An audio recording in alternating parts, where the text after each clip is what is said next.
చలో శ్రీశైలం. హైదరాబాద్ నుంచి శ్రీశైలం వెళ్ళడానికి బెటర్ టైం అంటే మార్నింగ్ 3:30 కాడి నుంచి బయలుదేరండి. వీళ్ళు 3:30 బయలుదేరితే మీరు అక్కడ 4 to 5 అవర్స్లోపు వెళ్ళిపోతారు శ్రీశైలం. ఎందుకంటే మార్నింగ్ వెళ్తేనే వ్యూస్ కూడా చాలా బాగుంటాయి. నైట్ ప్రయాణం చేయకండి, ఎందుకంటే ఫారెస్ట్ ఏరియా కాబట్టి అక్కడ గేట్లు వేసేస్తారు, క్లోజ్ చేస్తారు. మళ్ళీ ఎర్లీ మార్నింగ్ 5:30, 6 అయితే కానీ ఓపెన్ చేయరు. సో 3:30 ఇక్కడ బయలుదేరితే మీరు ఎర్లీగా రీచ్ అవుతారు అన్నమాట. వ్యూస్ కూడా మార్నింగ్ బయలుదేరితే చాలా క్లైమేట్ చాలా బాగుంటుంది.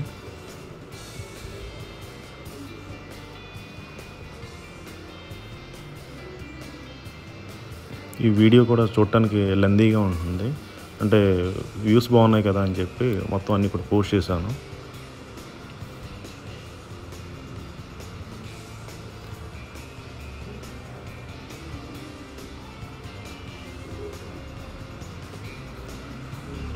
ఎక్కువ బైక్ రైడ్ మీద ప్రిఫర్ చేయండి, సో వ్యూస్ ఎంజాయ్ చేయగలుగుతారు.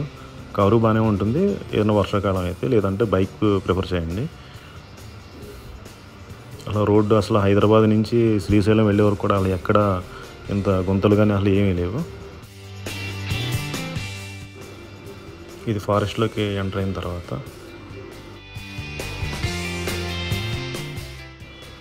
ఫారెస్ట్ అంతా అయిపోయిన తర్వాత ఇక్కడ డ్యామ్ దగ్గరికి వెళ్ళిన ప్లేస్ అన్నమాట. ఇది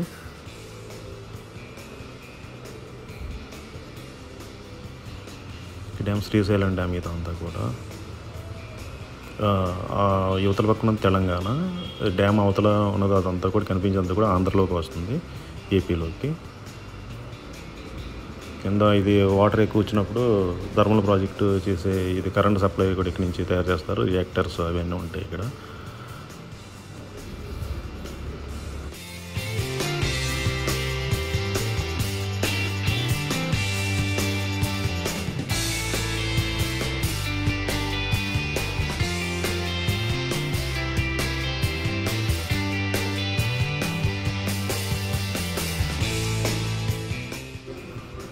ఈ డ్యామ్ దాటేసిన తర్వాత ఘాట్ రోడ్ వస్తుంది. ఆ ఘాట్ రోడ్ కాడి నుంచి కూడా బాగుంటుంది అన్నమాట ఇక్కడి నుంచి.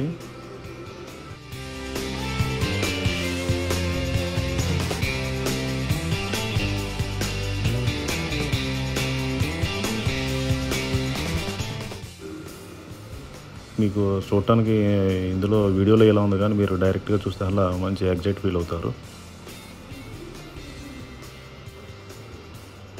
వింటర్ సీజన్లో అయితే చాలా బాగుంటుంది, అసలు ఎక్సలెంట్. ఇంకా అసలు వ్యూ అయితే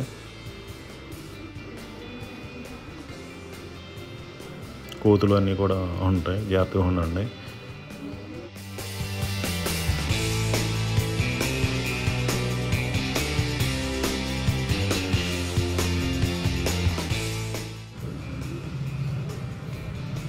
ఈ ఫారెస్ట్లోకి ఉన్నప్పుడు అందరూ కూడా కొంతమంది అంటే లంచ్ ఇవన్నీ చేయడానికి కొంతమంది వస్తున్నారు. ఆఫ్టర్నూన్ టైం వచ్చినప్పుడు అన్నీ కూడా తినేసి నేను ఇక్కడే వేస్తున్నారు, అలాగా పాడు చేయకండి. అండ్ ఏంటంటే ఇక్కడ పులులు అవన్నీ కూడా తిరుగుతాయని చెప్పి అంటూ ఉంటారు, అందుకని మోస్ట్లీ అవాయిడ్ చేయడమే మంచిది ఫుడ్ ఇక్కడ తినడం.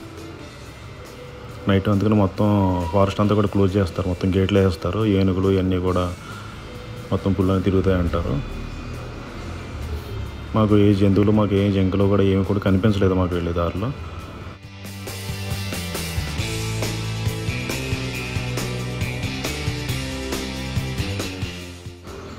వ్యూస్ చాలా బాగున్నాయి కదా.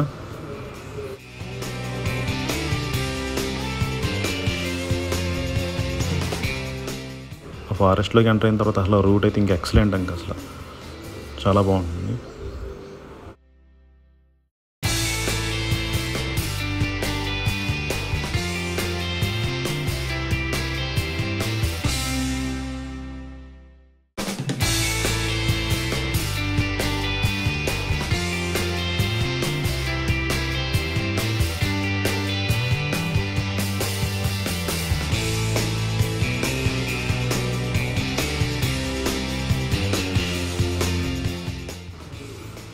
ఈవినింగ్ రిటర్న్ జర్నీ వచ్చినప్పుడు కూడా 8 లోపల వచ్చేయండి వస్తే, లేదంటే అక్కడ మళ్ళీ గేట్ క్లోజ్ చేస్తే మళ్ళీ ఇబ్బంది మీకు, రానివారు మరి అక్కడే స్టక్ అయిపోవాల్సి వస్తుంది. వెళ్ళే దారిలో ఇది సాక్షి గణపతి టెంపుల్ అని ఉంటుంది. వెళ్ళేటప్పుడు ముందర ఇక్కడ దర్శనం చేసుకొని మేము టెంపుల్కి వెళ్ళాం.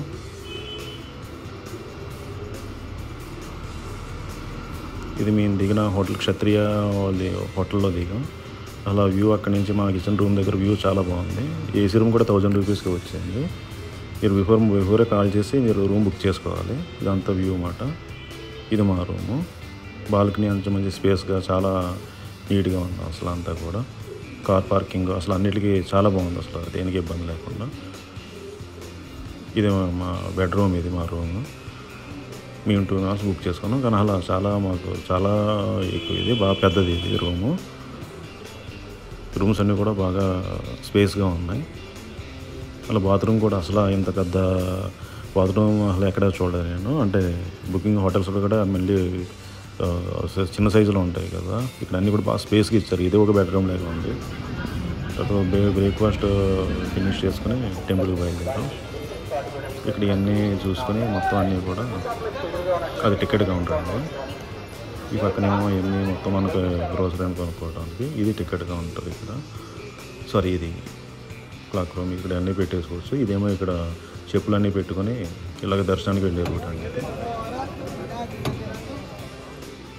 నైట్ టైం అయితే అసలు చాలా బాగుంటుందండి. అసలు డెకరేషన్, లైటింగ్ అంతా కూడా ఎక్సలెంట్. అసలు చూడటానికి అదిరిపోయిందండి. అసలు ఆ రోజు ఇవి కూడా నాట్య ప్రదర్శన కూడా జరిగిందండి. ఇక్కడ చాలా బాగా చేశారు.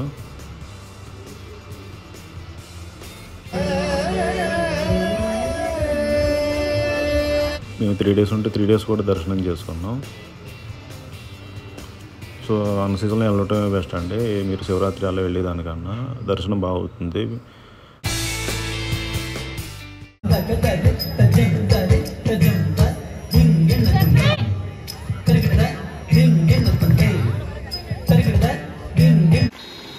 ఈ దేవాలయం బ్యాక్ సైడ్ ఉందండి కొలను, చాలా బాగుంది.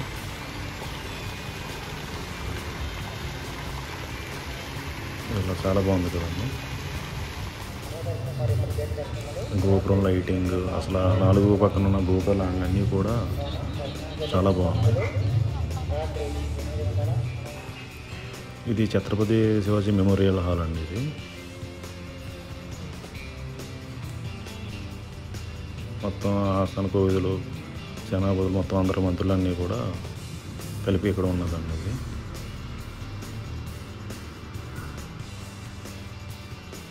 సభా ప్రాంగణం.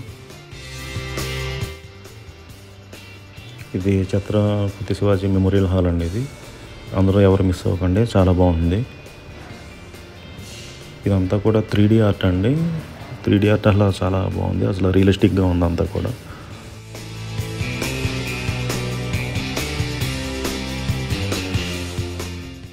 ఇది మెమొరబుల్ అండి. అసలు చాలా బాగుంది. ఈ విగ్రహాలకు ఉన్న మ్యాటర్ ఏంటి అన్నది కూడా కింద 4 భాషలో రాశారండి. తెలుగు, హిందీ, ఇంగ్లీషు, ఉర్దూ 4 భాషలో కూడా కింద రాశారండి వీళ్ళు, మన చరిత్ర తెలుసుకోవడానికి. ఇదేంటి ఛత్రపతి శివాజీ పూనాలోని తోరణ అనే కోటని యుద్ధం చేసి తన ఉన్న యువ సైనికులతో యుద్ధం చేసి గెలుచుకున్నాడండి తోరణ అనే కోటని. అప్పుడు అతని వయసు 16 సంవత్సరాలు. పూనాలో ఉండదు. ఇంకా మొత్తం చరిత్ర అంతా కూడా ఇక్కడ రాశారండి.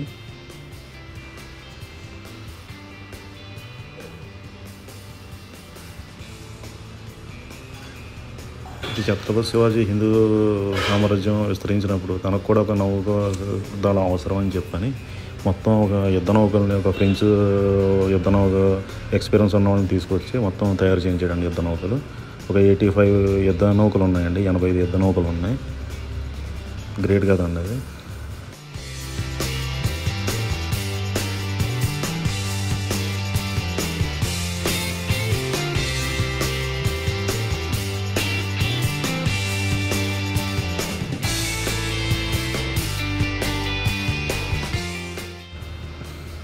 ఇది శివాజీని చంపుదామని చెప్పని ఒక అతను ముస్లిం అతను వస్తాడండి. అతను అఫ్జల్ ఖాన్ అండి. అతను తనకున్న 64 మందిని కూడా చంపేసి యుద్ధానికి వస్తాడండి. ఎందుకంటే వాళ్ళు మళ్ళీ ఇతను చనిపోతాడని తెలిసి ఎవరితో తిరుగుతారేమో అని చెప్పి శివాజీ వెనకాల కవచం వేసుకుని ఉండటం వల్ల అతను బతుకుతాడండి. తర్వాత ఈయన అఫ్జల్ ఖాన్ చచ్చిపోతాడు.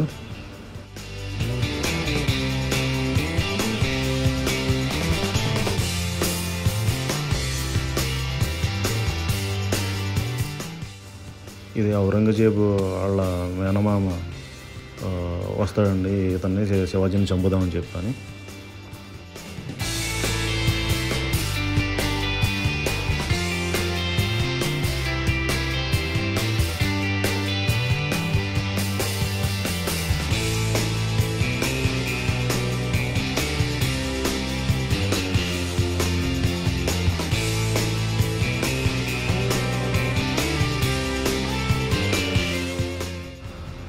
చరిత్ర అంతా కూడా ఇక్కడ ఉందండి మొత్తం అంతా కూడా.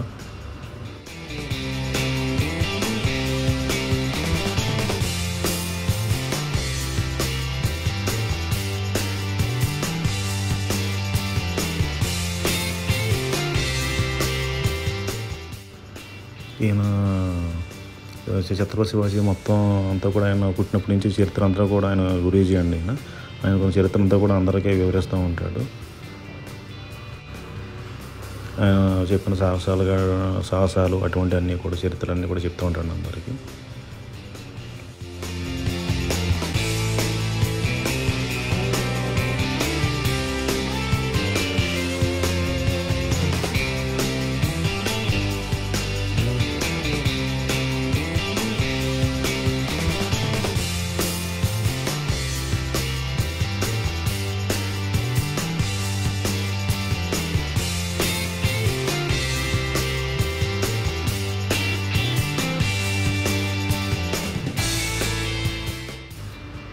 హైదరాబాద్లో శివాజీ మహారాజు గోల్కొండ కోట పైన యుద్ధానికి వచ్చినప్పుడు ఆ కుతుబ్ షా ఏం చేస్తాడు, లొంగిపోతాడు, సంధి చేసుకుంటాడండి. సంధి చేసి యుద్ధం లేకుండా చేసుకుంటాడు. ఆ కుతుబ్ షా ఏంటంటే మాకు మదగజాలు ఉన్నాయి, మా ఏనుగులు చాలా బలవంతమైనవి ఉన్నాయి, మా గదకు కానీ మొత్తం అన్నీ కూడా.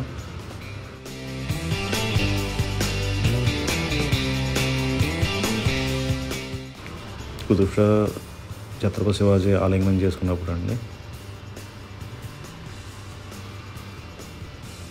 ఇది ఛత్రపతి శివాజీ వాళ్ళ సేనాని ఏనుగు మీద మొదటేనుగు కుతుబ్ షా మొదటేనుగు మీద యుద్ధానికి వెళ్ళి తన తొండాన్ని నరికేస్తాడండి, ఏనుగు తొండాన్ని. అది పారిపోయి వెళ్ళిపోతుంది అప్పుడు.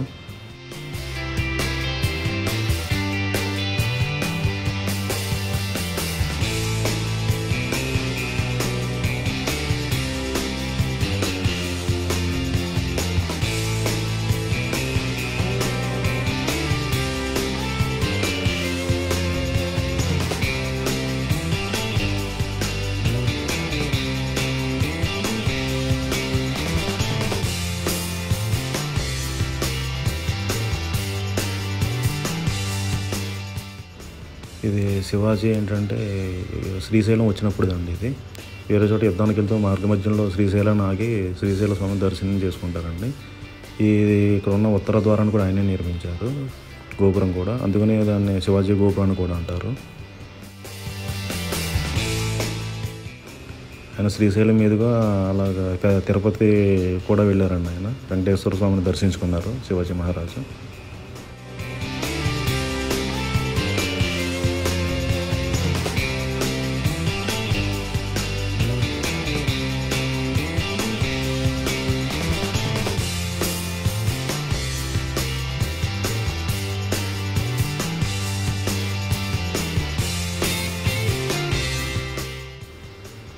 ఇదండి మొత్తం మెమోరియల్ మొత్తం అంతా కూడా చాలా చక్కగా వివరించారండి. మొత్తం వచ్చినప్పుడు ఇది మాత్రం మిస్ అవ్వకండి మీరు.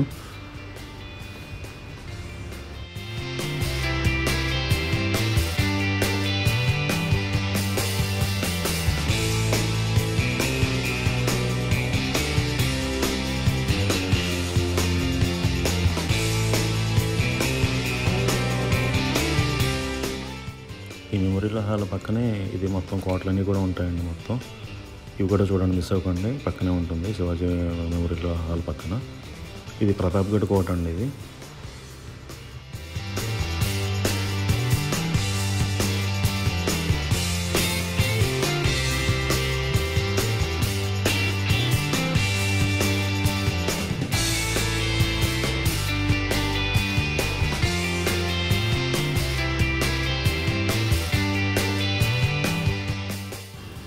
ఈ కోట గురించి మొత్తం అంతా కూడా నమూనా కూడా ఇక్కడ పైన వివరించారండి. ఇక్కడ బ్యాక్ సైడ్ రెడ్ కలర్ రాశారు కదండి. ఇదంతా ప్రతాప్గఢ్ కోట గురించి మొత్తం అంతా కూడా దీని చేతులు ఎప్పుడు నిర్మించారు ఏంటి అన్నది కూడా మొత్తం క్లియర్గా రాశారండి ఇక్కడ.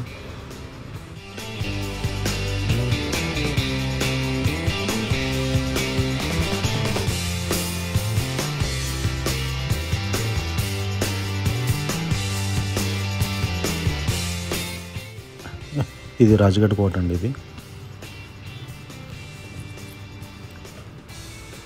ఇది కూడా శత్రు దుర్భేద్యంగా ఉండేది.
ఇలా పైకెక్కి ఇక్కడ చూస్తే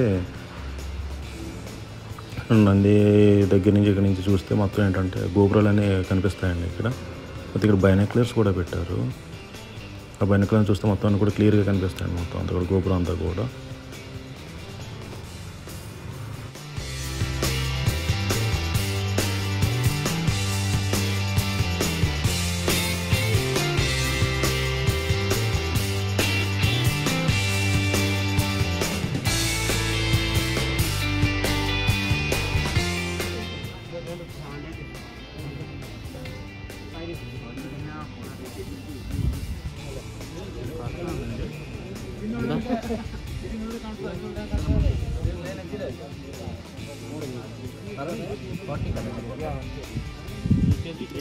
రాదు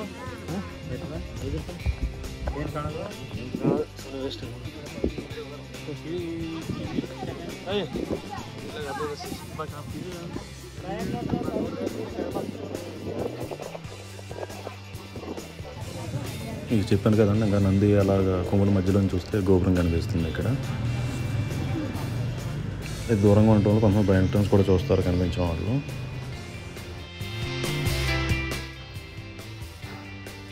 మీకు ఈ వీడియో నచ్చినట్లయితే లైక్ చేయండి, షేర్ చేయండి, కామెంట్ చేయండి, సబ్స్క్రైబ్ చేయండి.